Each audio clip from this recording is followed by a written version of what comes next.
Bonjour à tous et pour cette dernière intervention de la matinée, je vous propose ici quelque chose d'un tout petit peu différent, mais qui est évidemment en lien avec, les recherches sur les biopesticides, puisqu'il s'agit donc du développement d'un nouvel outil de diagnostic, pour, les agronomes et qui a été développé dans le cadre du projet Biosense.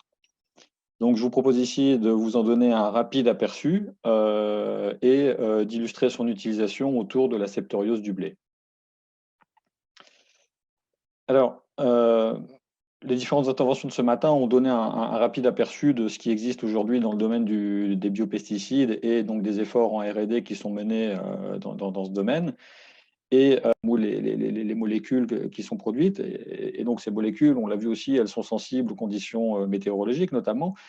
Bah, l'idéal, ce serait d'avoir un outil qui permette de suivre leur activité, c'est-à-dire de savoir si, par exemple, les micro-organismes sont toujours en vie, après quelques jours d'application non seulement s'ils sont en vie, mais s'ils produisent, les molécules, donc les lipopeptides qui sont censés, produire pour, avoir un effet bénéfique. Et donc, si je reviens un peu sur le cas de la septoriose, donc on peut, donc dans un premier temps, détecter les spores de Zimoseptoria tritikii qui est donc le champignon, comme on l'a vu, qui est responsable de cette maladie. Donc c'est déjà possible aujourd'hui en laboratoire à partir de prélèvements d'air, par exemple, mais on voudrait ici le faire de manière plus rapide et plus simple. Mais, la détection des spores dans l'environnement n'est pas forcément, suffisante en soi puisque, parfois le champignon peut être présent dans l'air, ou au voisinage des champs, mais de manière, passive, c'est-à-dire qu'il ne s'attaque pas forcément à la plante.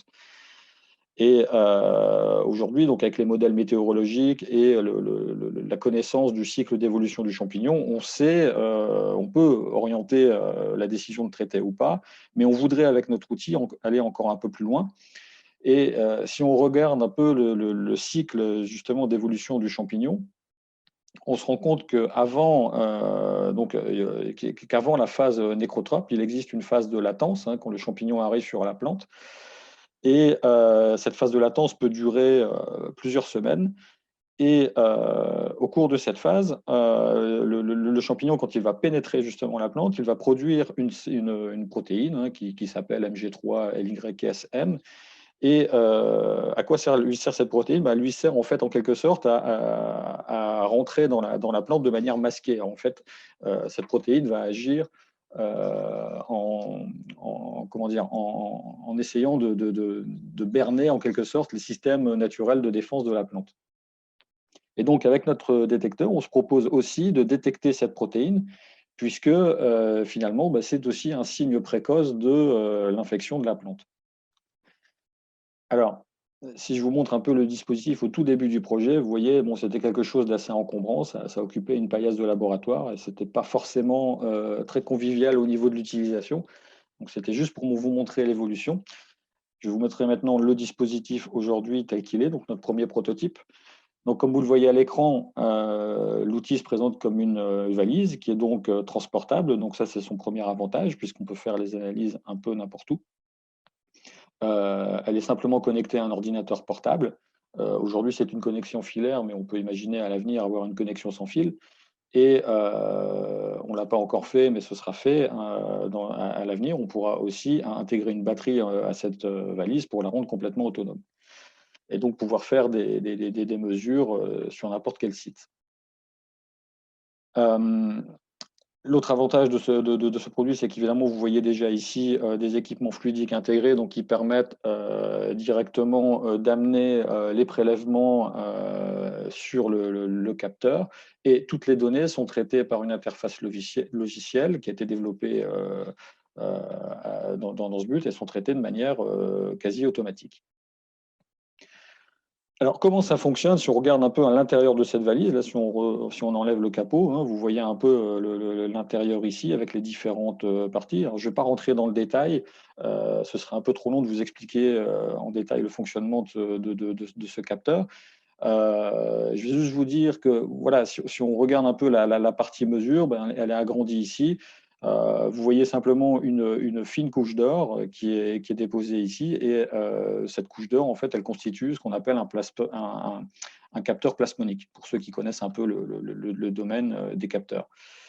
Et ce qu'il faut juste retenir, c'est qu'il s'agit d'un capteur optique qui est très sensible et qui permet de détecter la présence de quelques molécules, ou en l'occurrence ici, de quelques micro-organismes. Alors comment ça fonctionne? En fait, sur ce capteur, on a deux approches possibles. Dans la première, on vient greffer des fragments d'ADN qui sont spécifiques du pathogène que l'on souhaite détecter, par exemple. Donc, dans le cas de la septoriose, on a identifié une séquence d'une centaine de paires de bases qui, pour faire simple, permet d'identifier toutes les souches de Zymoseptoria tritici. Et cette sonde est spécifique, hein, on travaille avec de l'ADN, donc l'avantage, c'est qu'elle ne va réagir qu'avec l'ADN de Zymoseptoria et pas avec d'autres champignons qui pourraient être aussi présents en même temps dans le prélèvement. Et donc, pour effectuer une analyse, en fait, en pratique, ce n'est pas très compliqué, on le verra à la fin de la présentation.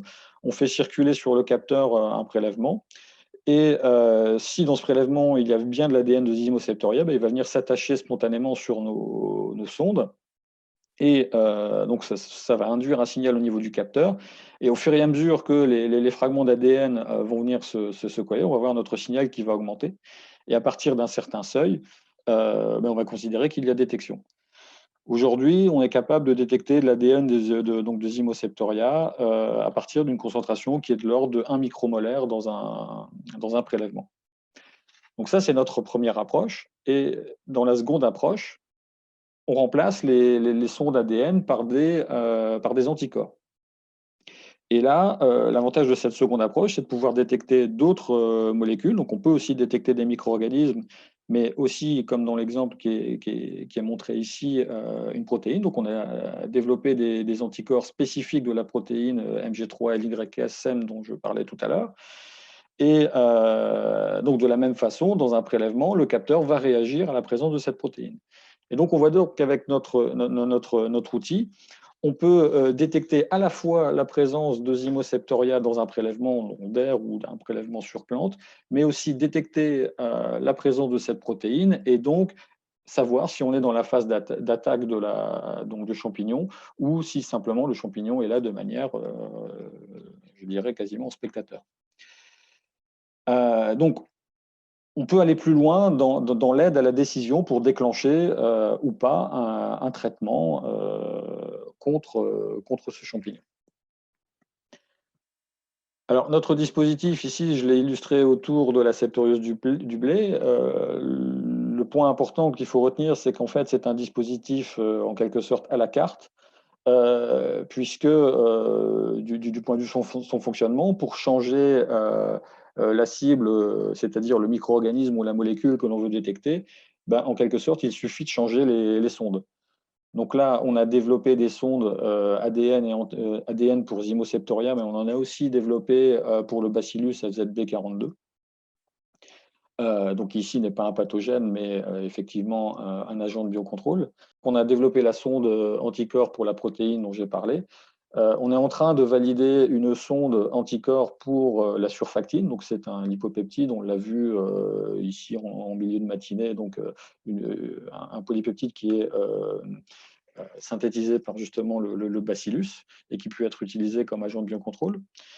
Et on a aussi, et celle-ci est validée, développé une sonde pour un autre pathogène qui s'appelle Candida albicans et qui ici n'est pas intéressante pour l'agronomie, mais qui est un pathogène qui est à suivre, particulièrement dans le domaine hospitalier, puisqu'il peut, pour certains patients, provoquer des problèmes assez graves. Et donc, ce dernier exemple pour vous illustrer le fait que cet outil, on peut aussi l'utiliser pour le monde biomédical. Donc voilà, pour terminer, je voudrais évidemment remercier tous les partenaires qui, de près ou de loin, ont contribué au développement de cet outil. Et ça n'aurait pas été possible sans les nombreuses interactions qu'on a eues avec les agronomes du portefeuille Smart Biocontrol. Et je vous propose en conclusion une petite capsule vidéo qui va vous montrer en pratique, qui va un peu résumer ce que j'ai dit et qui va vous montrer en pratique comment fonctionne cet équipement. Donc voilà, je laisse maintenant cette vidéo se lancer.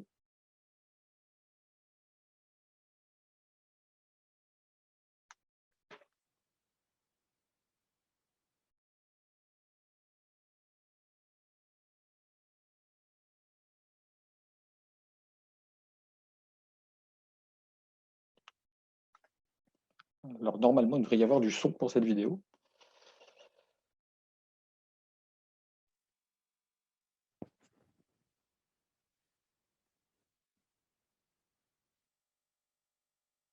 Peut-être qu'il faut que tu enlèves le masque. Euh, Enlève ton casque.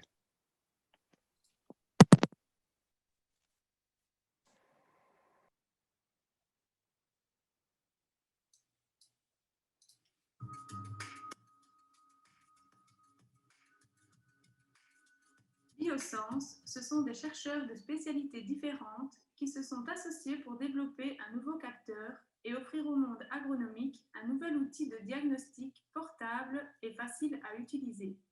Dans le cadre de la lutte biologique, cette biopuce permet de détecter rapidement et précisément la présence d'agents pathogènes, que ce soit sur les plantes elles-mêmes ou dans l'air ambiant.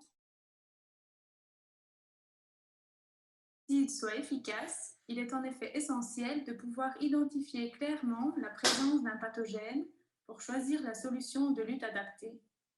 Il faut aussi agir vite, si possible avant que les premiers signes soient visibles sur les cultures. Placé dans un champ, cet appareil permet de collecter les particules présentes dans l'air.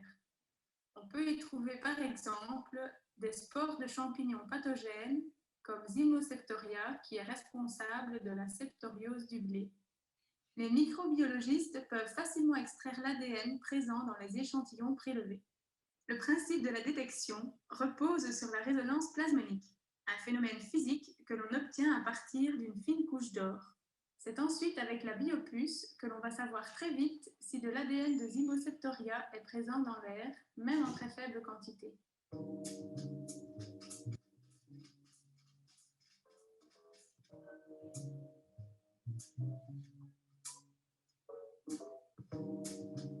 Sur cette couche d'or, on vient fixer une molécule qui va spontanément se lier au pathogène que l'on veut détecter. Dans notre expérience, on a fixé un morceau d'ADN spécifique de Zymoseptoria. Si le champignon est présent dans l'échantillon, alors il viendra s'accrocher sur le capteur.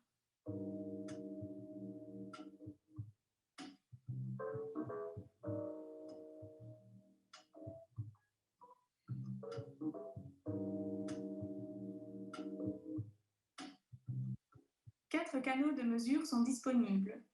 Un premier pour le témoin positif qui contient l'ADN du champignon, un second pour le témoin négatif sans ADN de champignon, le troisième pour le prélèvement réalisé en champ. Ici, le quatrième canal n'est pas utilisé.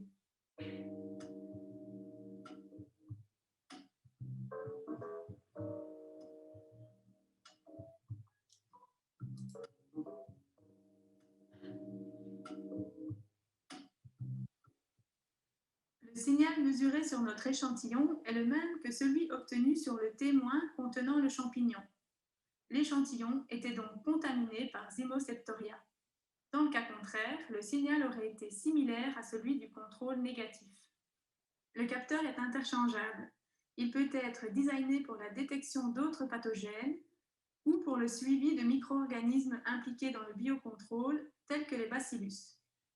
Il peut aussi s'intégrer à des applications biomédicales.